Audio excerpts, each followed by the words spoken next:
before this all started, and they had the 75 Reds win over the Red Sox in 7 as the greatest of all time. Carlton Fisk, Game 6, 91 Twins, Jack Morris, 10 innings, Game 7, 1-0 win. Over John Smoltz was calling the game with your man Joe Buck. By the way, let me just say something about that. Buck gets destroyed, and I understand why he gets destroyed. There's like a little bit of smugness that comes with Joe Buck, but he did a wonderful job on Game 4 and the 5. Like, he was all over it and did a great job. So I'm just going to leave it there. But this, like, I don't know how this ends, and you kind of got to go 7 for it to be ranked among the greatest of all time, or at least according to these rankings that ESPN put out there, and I get it. But we might see games like Blake Snell goes to more. That's what we're trying to say, is that we as human beings are not owned by this problem. And that's what wokeness is about. It's about putting it in front of our faces every single day and telling us we cannot escape the influence of prejudice, of discrimination, of racism, of sexism, of homophobia, etc. I believe we can. And if you believe in anything, right, if you believe in a religion, or maybe you're an atheist, you've got to believe that too, that we can escape this unseen spirit of wokeness. So that's something that is important for me to speak on. And we're going to talk about this later on in the show, where we're going to welcome, as part of our Monday night Speak for Ourselves segment, phenomenal writer who has picked up a lot of momentum. He's incredibly popular in the United States. His name is Coleman Hughes. He's written for publications like Quillette, National Review, City Journal, Wall Street Journal. We're going to be interviewing him about his attempts to push back against wokeness. Very bright guy. And then in the next segment after the commercial, we're going to talk about something very practical. Okay? Very practical. A news story came out today showing that the average Canadian who is considered low income or lower middle class is paying more money on the dollar for taxes than rich people are.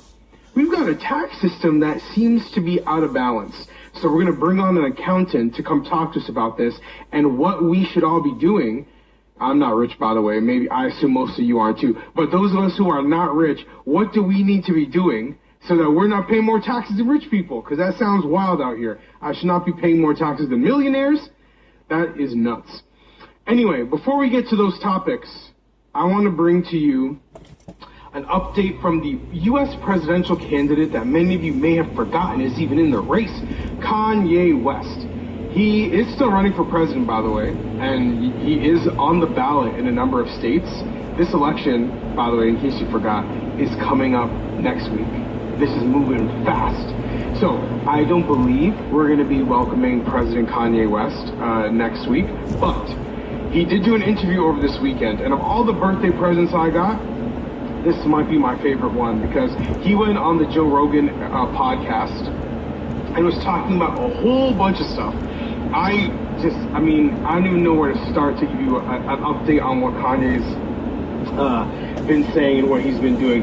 But there are a few things that stood out to me from this interview that I wanted to share with you, because, you know, I know people make a joke out of Kanye West. I know if you watch Saturday Night Live, they're gonna, say, F Kanye West, and they're gonna speak really negative about him and make a joke out of him. But I really believe this man is trying to do some very important things in the world, and he's trying his best. And he's a flawed person, just like we all are, but I think he's a refreshing voice. So there are a few things he said that I wanted to share with you.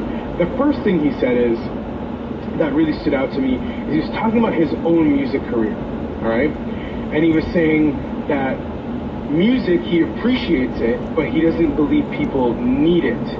And he's starting to have a different perspective on his own music, the stuff that he's created. And he said, and I quote, "I feel bad when I hear rap songs. I feel bad even about the stuff that I just put out." He said, look at the music out there. Look at the information we're putting in it. And it's some real stuff, man. It's hard for people to come out here and talk down about the way you make money, the thing that makes you famous. But Kanye doesn't. He recognizes that the music that they put out there is trash. It has a lot of really bad messages in it. And I respect him for coming out and owning up to it. I think that's what a man does. A man looks at the world and doesn't make excuses. He says, look, I could do better, and I'm going to try to do better. So I appreciate that. He also explained, as something we covered on this show, his decision to expose the music industry and how they screw over artists and don't give them the money that they deserve. He said that music at this point loses him money. He doesn't even make cash off of the music that he puts out anymore, because the way these music deals are set up, it favors the record industry. It favors the big corporations. It favors Sony Music and Universal Music. It doesn't favor the artists. And so he talked about that again, which I thought was fantastic. And it amazes me that it takes Kanye West to be the most high-profile artist right now to talk about these things, but I'm glad he does. Another important thing he mentioned was that his experience of being medicated. He was saying that when they put him on medication because of his bipolar disorder, he said it destroyed his confidence. And it made him not even know what was what, how to speak, how to think, how to trust himself. It was really powerful to hear him talk about that. And he was saying that one of the reasons he got put on medication was after he did that controversial interview where he said that slavery was a choice. Now, I ain't out here trying to back up that claim, but it is interesting. He said, they medicated me for saying that, for having that opinion and saying it out loud. Interesting, right? That you have a certain perspective on something, and people will try to call you crazy for it. And in the case of Kanye West, if you have a mental health issue, they can actually drug you up for saying things that they don't like. This is very powerful to hear that from him. He also clarified, for those of you who might be eager to see Kanye West in the White House, that regardless of how the election turns out next week, he will be running again in 2024. So there will be an opportunity to support him. And just a great interview. I'd encourage you to check it out. I really do believe Kanye West is an important person that we should take seriously and show some respect for.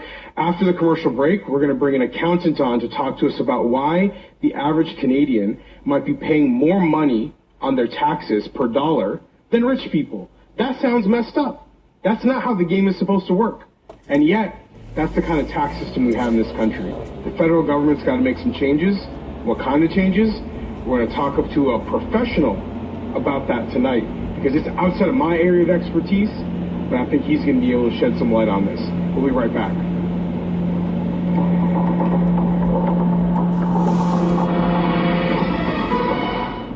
Have you been laid off due to COVID-19? You may have the right to treat your temporary layoff as a termination and get full severance pay.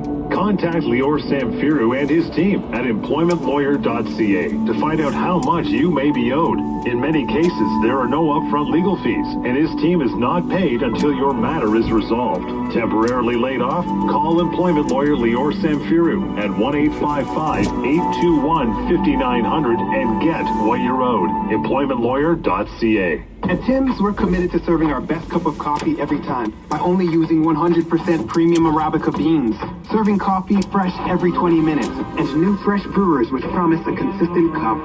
Tim Hortons, committed to always being Canada's favorite coffee. Listen to stories from Gander to Gastown, tales from the Erie Shores to Ellesmere Island. Listen to sounds from Canadian caribou, jokes by Canadian comics, pro tips from Canadian cooks, and anecdotes from beloved Canadian characters.